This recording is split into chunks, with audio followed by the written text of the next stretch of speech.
All right, welcome AP students to your Unit 4 titration, acid base, and redox problem walkthrough. We're going to go through a few conceptual and then we're going to hit up 2 FRQs, both of whom we've already started a little bit. We're going to do question number 1, long FRQ, 23 minutes, 10 points, and question number 2, short FRQ, 9 minutes, 4 points. So let's go ahead and begin.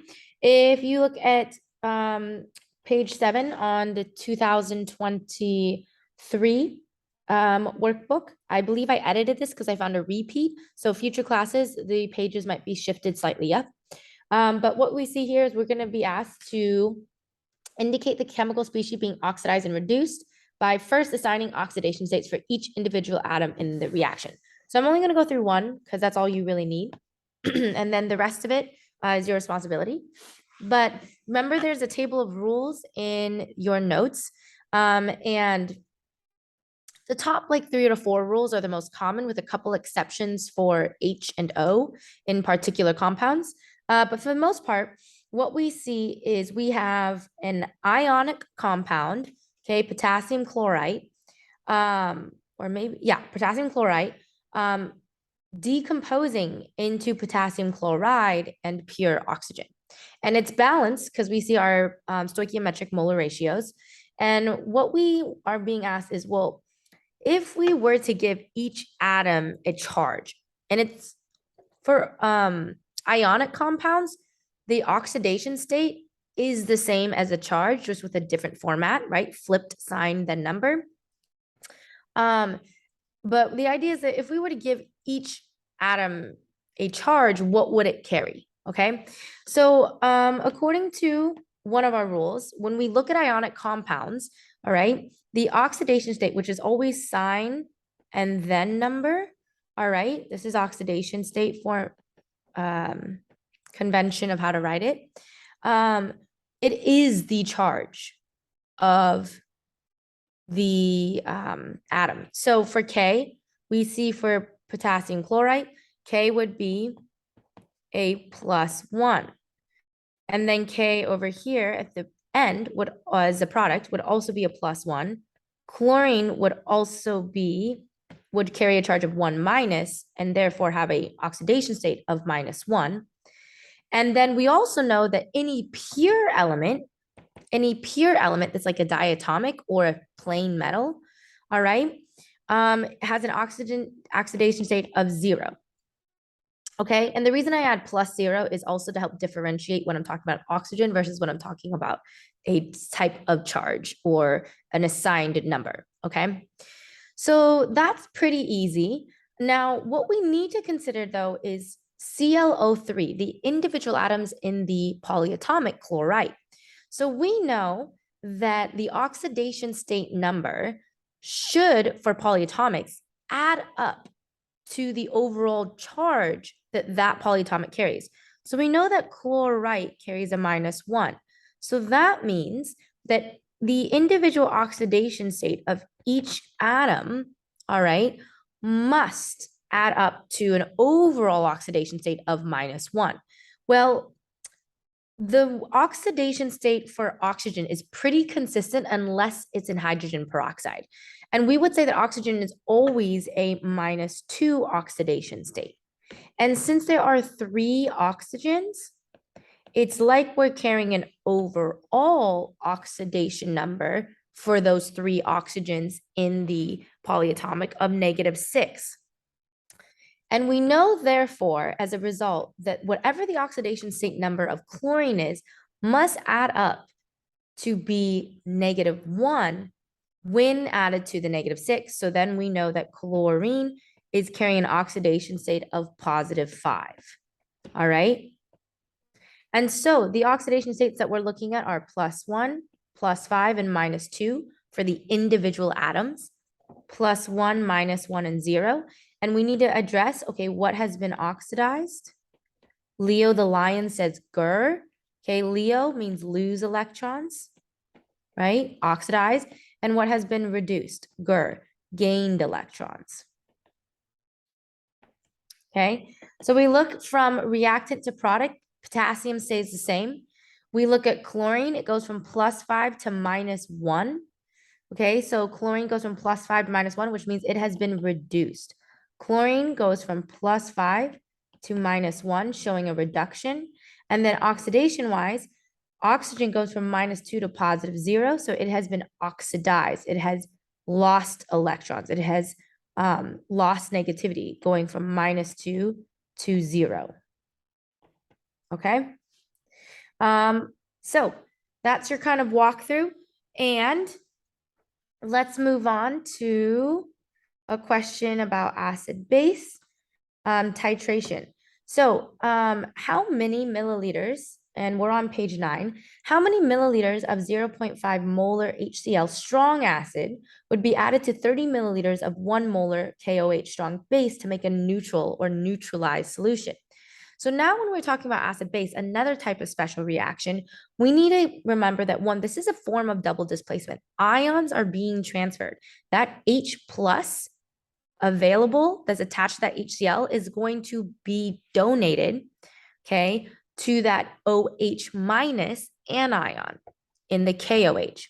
And if we see that I have written strong acid and strong base, that means we can trust that every single ion exchange possible is going to occur. It's complete ionization.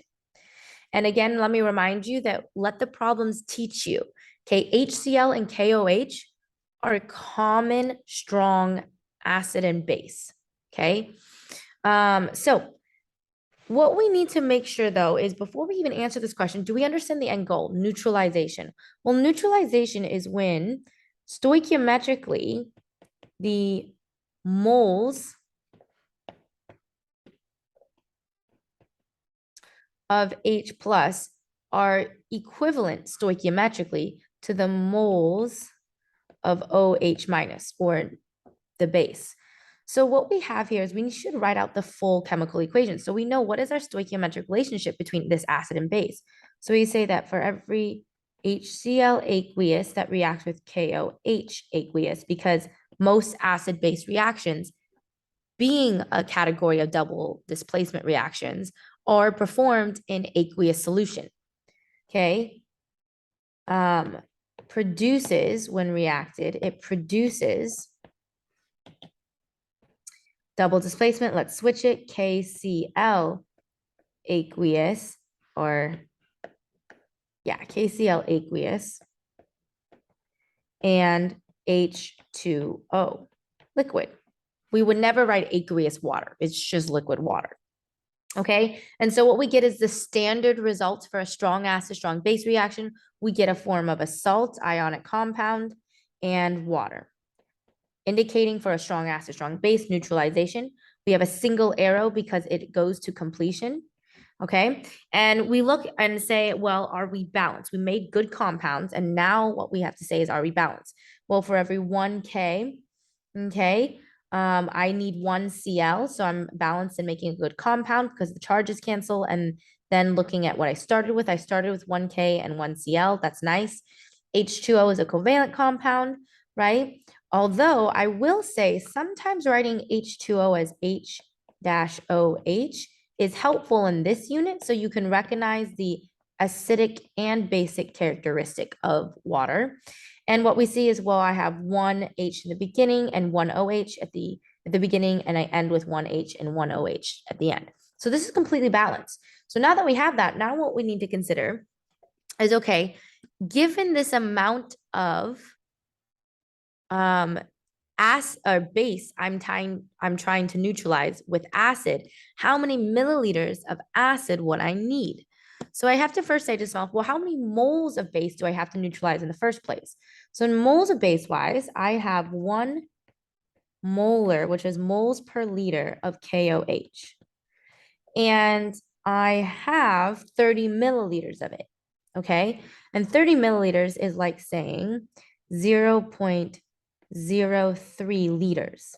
And so what I'm saying is that, well, in this acid-base problem, in this titration problem, in this neutralization problem, I need to figure out how many moles are present in that 0.03 liters or that 30 milliliters.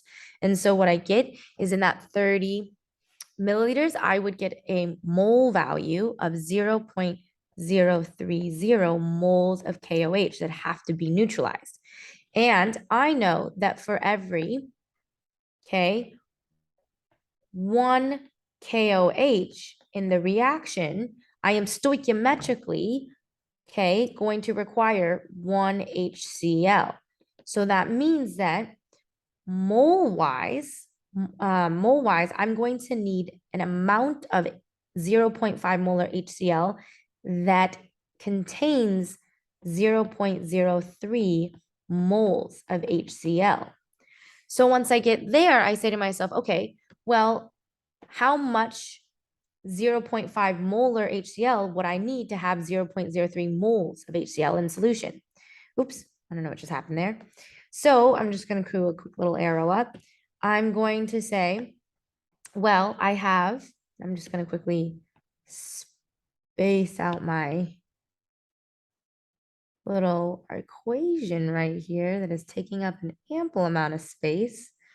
Okay, I'm going to say, well, I know I have 0.5 moles per liter of HCl, and I need it to, whatever my liter amount has to be equivalent to, whatever I use, to having 0.030 moles, okay, of X liters.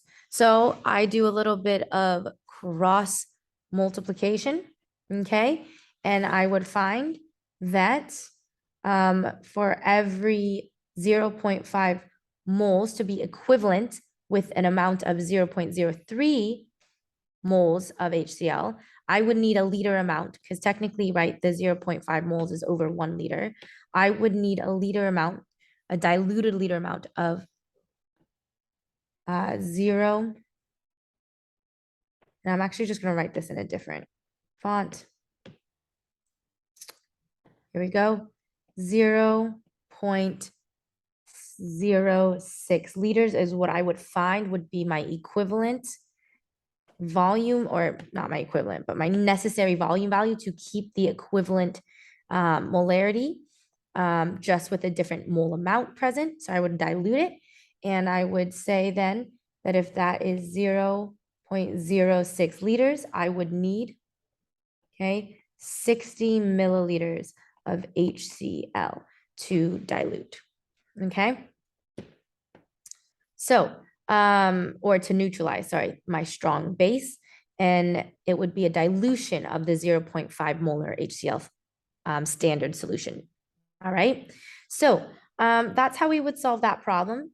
What must be quantitatively true about the acid and base at equivalence? We kind of already answered that naturally just in trying to solve the problem, that the moles of your acid must stoichiometrically be equivalent to the moles of your base according to your balanced chemical equation.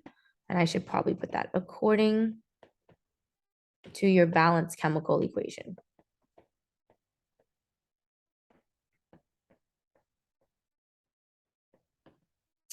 All right.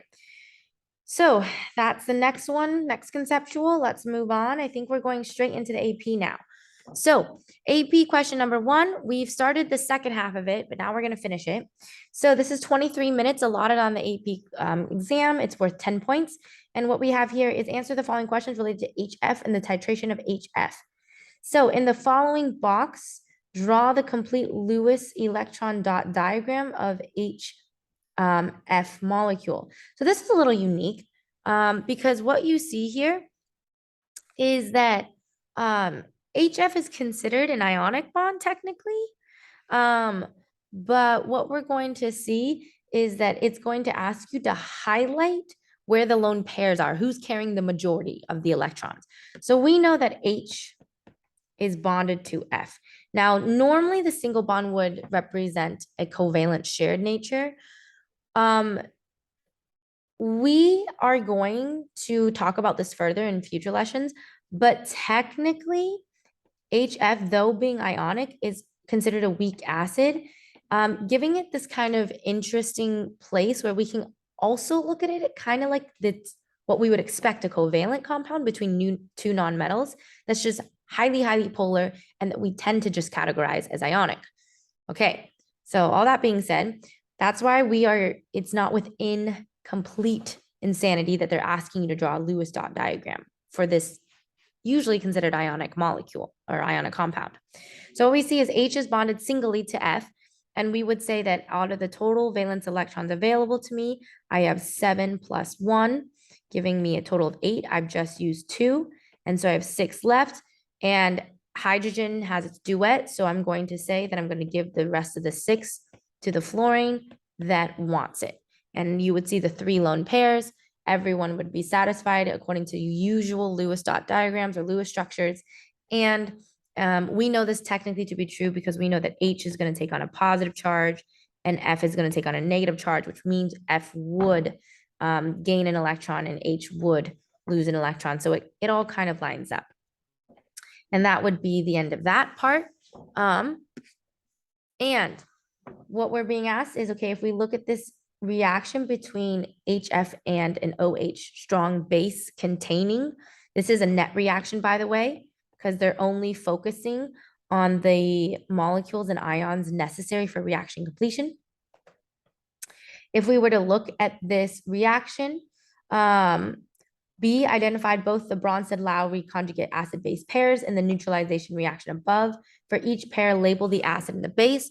So what we would say is when we look at a pair, a conjugate pair, we're looking for the same root compound gained or lost an H plus proton. So we would say that the conjugate acid pair, the first one would be HF going to F minus. This would be our original acid. This would be the conjugate base. Okay, subtracted in a proton. It has been deprotonated, right? That's one way we could say it, is lost a proton or deprotonated. And then our other conjugate acid base pair is the OH minus going to H2O. This has now been what we call protonated. It has gained a proton through the process of neutralization. This would be our original base, and this would be now our conjugate acid formed from the transfer of a proton. Okay. C, in terms of the species in the reaction, explain what occurs during the reaction that identifies it as an acid or base. So what we would say is that the HF acid donates its proton H plus to the base OH minus that accepts the H plus. Okay. You could phrase it slightly differently if you so desire, but that is the general way to explain it. Okay, so part D, we did already. So we're going to move on to part E. So now we look at this titration curve and we see, okay, a student titrated 30 milliliters of 0.15 molar HF with 0.3 molar NaOH. So here we're saying that the NaOH is our titrant, okay?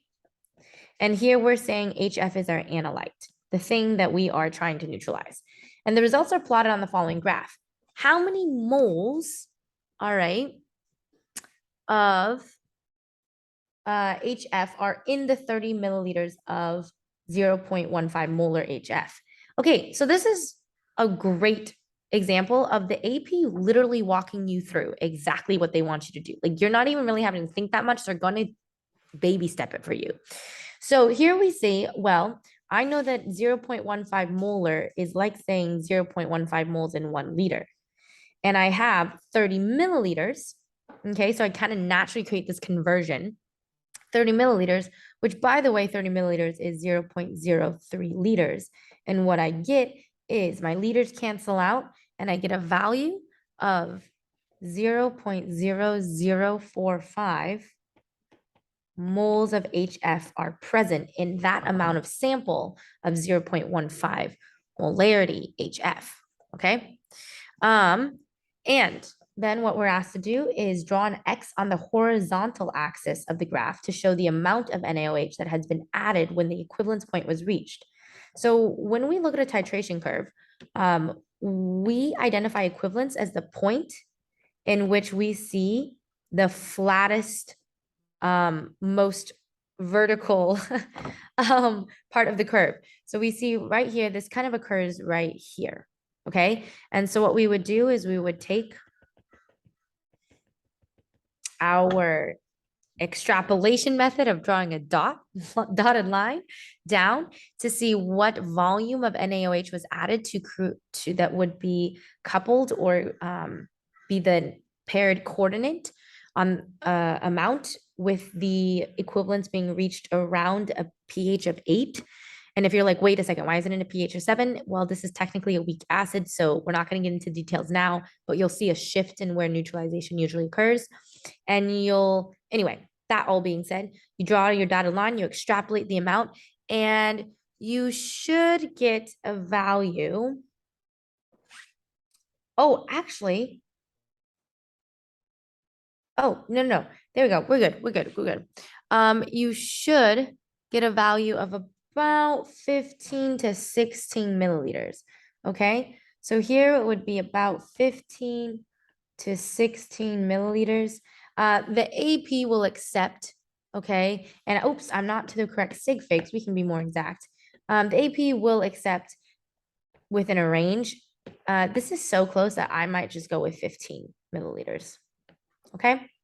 And then G, the graph above, shows the results of titration of the 30 milliliters of 0.15 molar HF with 0.3 molarity NaOH. On the same graph, draw the curve for the titration of 60 milliliters of 0.15 HF and with 0.3 molarity of NaOH.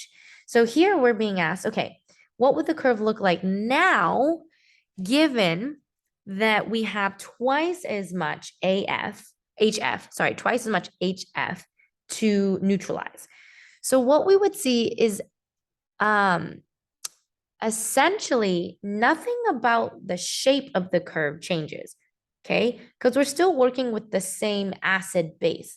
The only thing that's changing is amount, which means amount of acid, which means that your amount of base required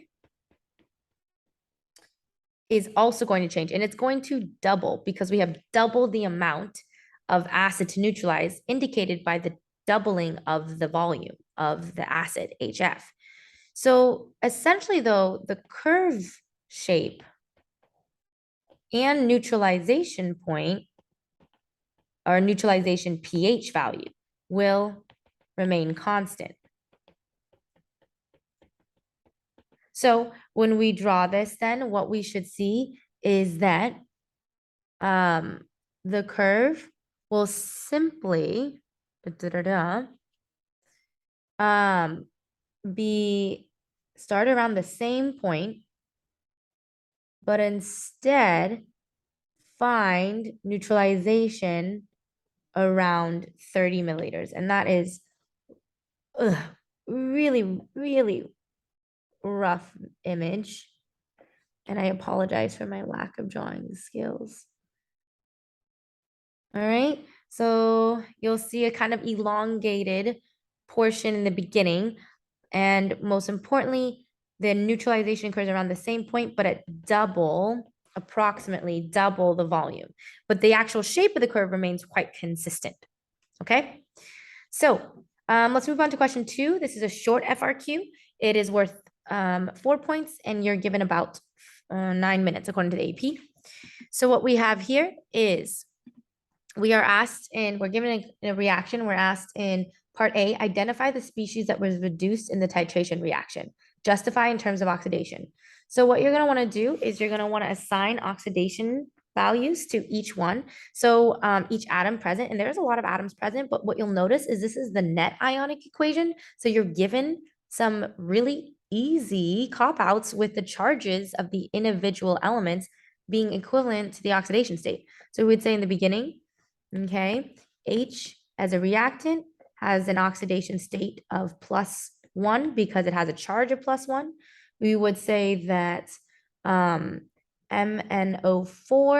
okay, that acts like a polyatomic. It's perchlorate.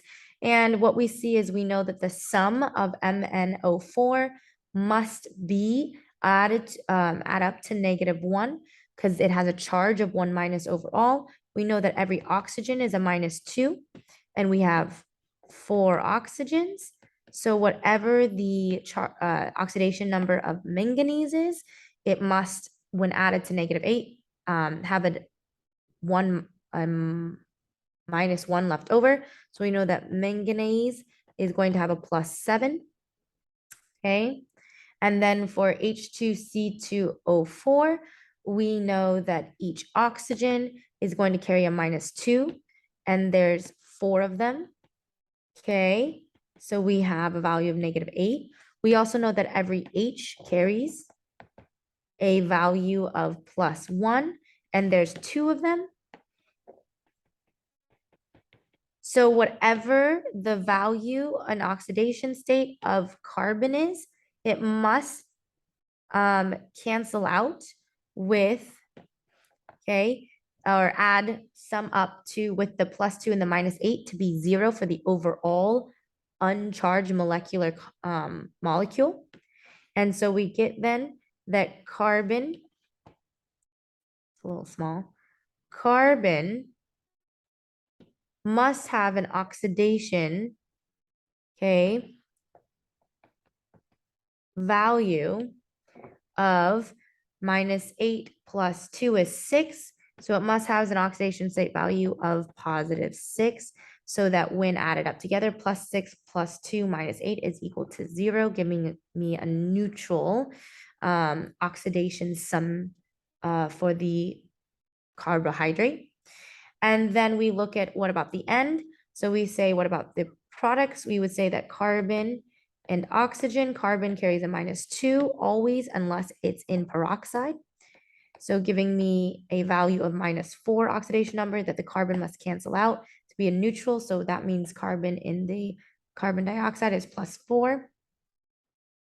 Okay, we look at H2O, it's pretty standard. This doesn't really define any rules. H is a +1. Oxygen is a -2. We have 2 H pluses. Oh, look, it naturally cancels out. So we know that we're good. We don't have to adjust anything about the oxidation numbers. Okay. And, or sums up to 0 maybe is a better word to say it. And then we have, of course, pure manganese that we're given the charge of, which is 2+. Therefore, it has an oxidation state of +2. And now we look and we say, okay, what has been oxidized? What has been reduced? So we say oxidation number wise, manganese goes from +7 to +2. We see carbon goes from +6 to +4. And every other element, though, stays the same. H stays as +1 in both of the compounds as a reactant and as a product. Oxygen stays -2 in both of the compounds, reactant compounds, and as the product. Okay, and so all we're seeing is Mn and C changing, carbon changing. So we would say that oxidized, right? Leo lose electrons is manganese, as it goes from a +7 to a +2 oxidation state. And then we would say reduced, all right, is carbon, as it goes from gains electrons, right? Reduction. Carbon goes from a +6 to a +4. Okay. And so, and I over answered that question. It was just asking for the reduction. So we would say, oops, I went extra. I'll turn this into a little gray so that we know that that could also be asked. And we would say specifically to thoroughly answer this question, manganese has lost. Oh, I totally flipped that. My brain totally flipped that, guys. Oh, gee willikers. Well, I'm too lazy to edit this in iMovie. So I totally flipped that. You should totally say this has been reduced. This one has been oxidized. Wow, that was smooth. Because apparently I can say it, but I can't put the connection together. Manganese has decreased its oxidation state, therefore being reduced. So it has gained electrons, and oxygen has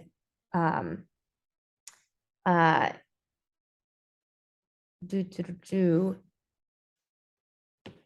I don't know why this isn't making sense to me. Why are they both being reduced? I think I did something wrong. Let me see. What did I do wrong? H is a plus. Oh, oh. There are two carbons in H2C2O4. So this is where I went wrong, guys. There are two carbons in H2C2O4. So knowing that the total, okay, the total of the two carbons has to add up to +6. That means the individual oxidation number of carbon is +3. And now I can confidently say, which wasn't being asked in the question, but I have to fix this now that I know. I can confidently say that carbon has been oxidized because it goes from a +3 to a carbon +4. Oh, gee willikers. Okay, so there we go. There's the clarification. I didn't even pay attention to that subscript or acknowledge it. Okay, so then we would say what has been reduced though is manganese has gone from +7 to a +2, indicating that manganese has essentially gained 5 electrons. Okay, there we go. There's our answer and clarification. Woo, baby. Okay, so B, the student uses a 50 milliliter beret to add to the KMNO4. Add the KMNO4 to the H2C2O4 until a faint lavender color was observed, i.e. it's using an indicator. An indication that the endpoint of the titration has been reached. The initial and final volume readings of the solution in the beret are shown below. Write down the initial reading and the final reading and use them to determine the volume of KMNO4 that was added. So what we see here is that we're looking at the meniscus value, and we should say that it reads about that we started initially around, let's see, we started initially around 3.35 milliliters. Okay, and we ended around, okay, 29.55 milliliters. And we're here looking at the change in the value because remember, because one thing that you'll notice is titration berets are flipped backwards where we start at 0 on top and down. And what we're going to see the absolute value of the difference between the two measurements is going to be equal to 26.20 milliliters. And if I've used 26.20 milliliters of this and I know my concentration, which was given initially let's see, given initially in the, part C, okay, part C, the problem, okay, the next portion, we can calculate the amount of KMNO4 used. So, or the amount of, yeah. Oh, that's actually all I was asking. I'm like skipping way ahead. Okay, so part C, given the concentration KMNO4 was 0.0235 molarity, calculate the number of moles of MnO4 ions that was completely reacted with the H2C2O4 minus. Okay, so sorry guys, I'm not even used to how that is such a nice question because it is literally just asking you to interpret volume reading. So that's awesome. Okay, now we get onto the part that I thought they were going to tack on. And what we're going to do is we're going to first determine, okay, well, how many moles of KMNO4 were present given part B, the identified milliliter amount, and then use that and the balanced chemical equation to identify stoichiometrically how much H2C2O4, okay? So what you would say is that I had 26.20 milliliters, which is equivalent to saying 0.0262 liters of KMNO4. And I know that stoichiometrically speaking, molar ratios between the ions for every 1 KMnO4. I have 1 MnO4 minus ion, telling me that the number that I am, okay, in a relationship where whatever the liter amount of KMnO4 minus is, wow, I'm really struggling this morning. Why am I doing, oh, I'm jumping ahead again. Okay, so then we get that. Then we use the molarity to figure out the amount of moles, okay, present. So we say 0.0235 moles per liter of KMnO4 gives me a value of 0.0235 moles.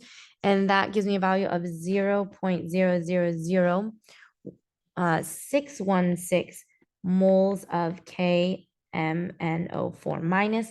Now I'm going to, though, use my molar ratio to determine the amount of moles of ions. And I say, well, for every, now that I'm finally in moles, for every 1 mole of MnO4, I have 1 mole of KMnO4.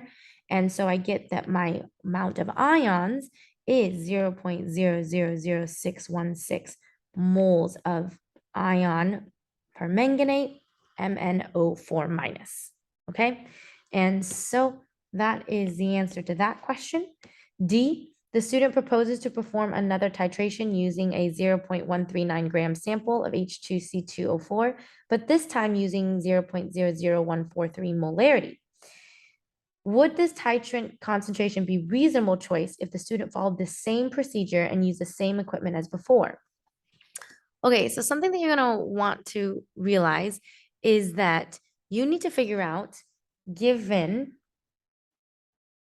okay, a different molarity value of KMnO4, how much milliliters would you need of it, okay, to neutralize your weak acid, all right, H2C2O4.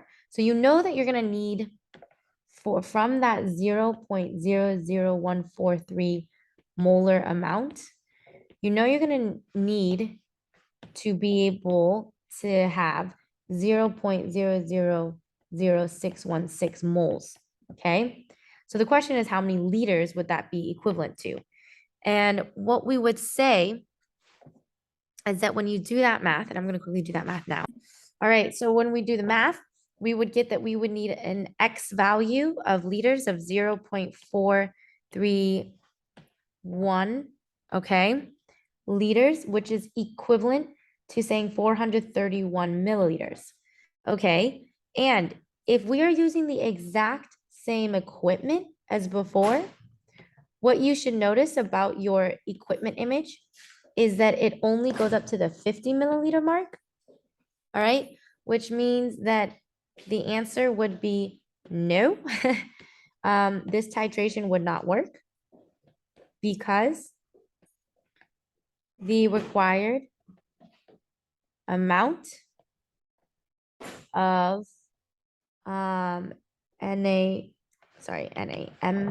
KMnO4 exceeds the volume able to be held, which is, by the way, 50 milliliters. Okay, so that's the end of that. Sorry, that question got a little rough with my brain, just skipping over parts and just like seeing things.